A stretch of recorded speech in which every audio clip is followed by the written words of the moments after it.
Galera, eu estou aqui em Recife, participando aqui de um evento, fazendo palestra, e vim no avião lendo aqui, né? Então esse aqui vai ser o nosso 5º vídeo, analisando esse livrinho aqui, ó, plataforma, e vou analisar ele aqui diretamente de Recife. Vim no avião aqui, me aprofundando, lendo as coisas, etc. Papá.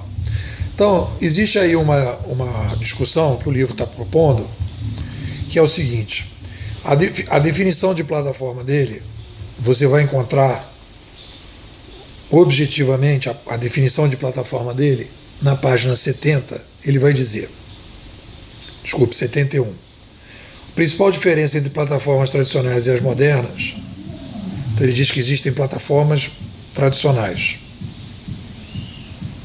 cujas experiências figuram nesse livro, é o acréscimo da tecnologia digital, que expande enormemente o alcance, a velocidade, a conveniência e a eficiência dos negócios. Então, cada vez que eu vou me aprofundando mais no livro, menos eu gosto do livro. Quando eu comecei a ler o livro, eu até fiquei motivado. Você vai ver nos primeiros vídeos, leitura compartilhada, falando que ele fala de gatekeeper, etc. Então, o que acontece? Esse livro vai induzir as pessoas a um erro enorme.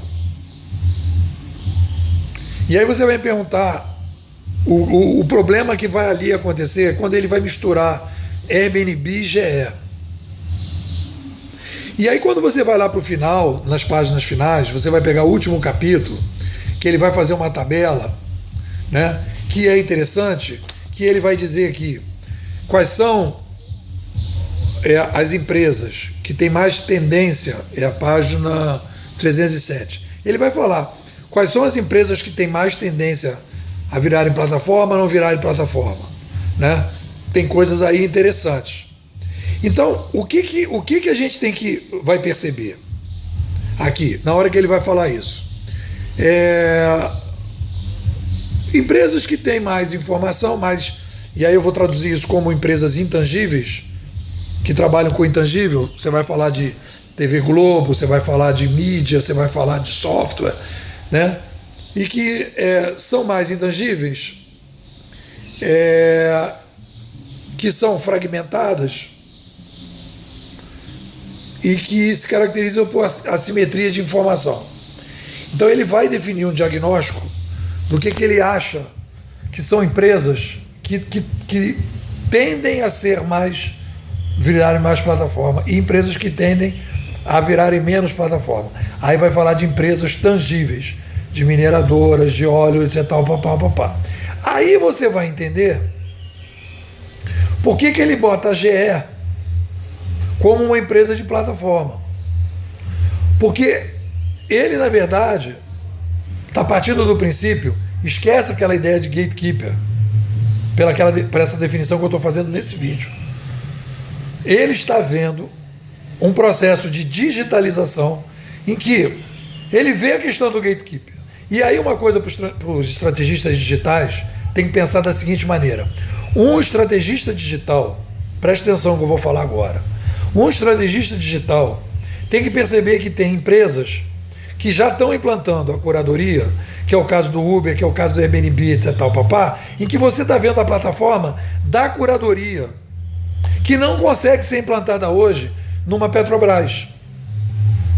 Mas o fato da Petrobras estar colocando, automatizando o processo, etc., não faz com que ela esteja fazendo a mesma coisa que o Uber. São duas coisas diferentes. Não é porque a uberização não chegou à Petrobras e que a Petrobras está automatizando determinadas coisas, como a indústria automobilística automatizou, etc., e criou digitalização, etc., ela não está uberizando, ela não está criando curadoria, ela não está usando a linguagem que o Uber está usando. São coisas diferentes. Você vai dizer, então a gente vai conviver com dois modelos administrativos em que determinados modelos, que a uberização não vai conseguir chegar em determinados modelos por uma série de circunstâncias, e aí no final do livro você pode discutir isso, como é que uma empresa, né, que ele fala, o que ele está chamando aqui de empresa que tem assimetria de informação, né? é que tem dispersão. Então ele vai falar, por exemplo, de uma empresa que tem um domínio do minério, por exemplo. É muito mais difícil uberizar uma empresa dessa do que uns passeadores de cachorro. Agora, não é porque é mais difícil que é a mesma coisa. Quando a Petrobras está falando em transformação digital, a Petrobras está falando em melhorar a digitalização dos processos atuais dela, que no momento atual não estão conseguindo ser uberizados pelas características específicas. Isso não é transformação digital. Isso é melhoria na formação atual. E se a gente tem um estrategista digital que vai trabalhar na área de serviços, que vai trabalhar em empresas que já podem ser uberizadas, tem que usar a curadoria. Por isso que a gente trabalha com a questão do bimodal. Então eu não estou dizendo assim, o bimodal é o diagnóstico do bimodal. Nós temos 2 modelos administrativos na sociedade hoje, nós temos que saber que são 2 modelos e como a gente lida com isso. No meu livro eu sugiro uma metodologia, separar por área, se for fazer o bimodal, porque é incompatível, é diferente. Mas o bimodal não é um cara que diz assim, a Petrobras é obrigada a criar uma uberização. Não, não é isso. O que a gente tem que dizer para a Petrobras é o seguinte, olha, melhore os seus processos, etc. Tal, mas isso não tem nada a ver com transformação digital. Não dá o nome de transformação digital, não fica falando de Airbnb, não fica falando de Uber, porque isso é outra coisa. Como é que você pode pegar esse tipo de coisa e trazer para cá? Vai haver um processo cultural, uma inovação daquele setor em que vai haver a possibilidade de produção de energia descentralizada e aí sim vai surgir a plataforma da uberização, como é o caso da energia elétrica que já está surgindo. Quando o consumidor começar a produzir em casa energia, através do sol, etc, etc, e você vai criar uma plataforma de venda. E aí sim você está descentralizando, e aí você vai medir a qualidade, etc, tal, papá, e aí você está fazendo uma plataforma descentralizada de coisa. Então a gente confunde tudo. Confunde. Se a galera da transformação digital pegar esse livro, vai ficar confuso. Galera confusa. E o estrategista digital, que é um cara que atua em várias empresas, ele tem que ter uma política. No momento que isso aí é uma coisa que a gente pode desenvolver, que é uma coisa bacana, é o seguinte, em que momento que ele aplica o laboratório bimodal e quando ele só tem que fazer capacitação numa empresa que vai demorar mais tempo.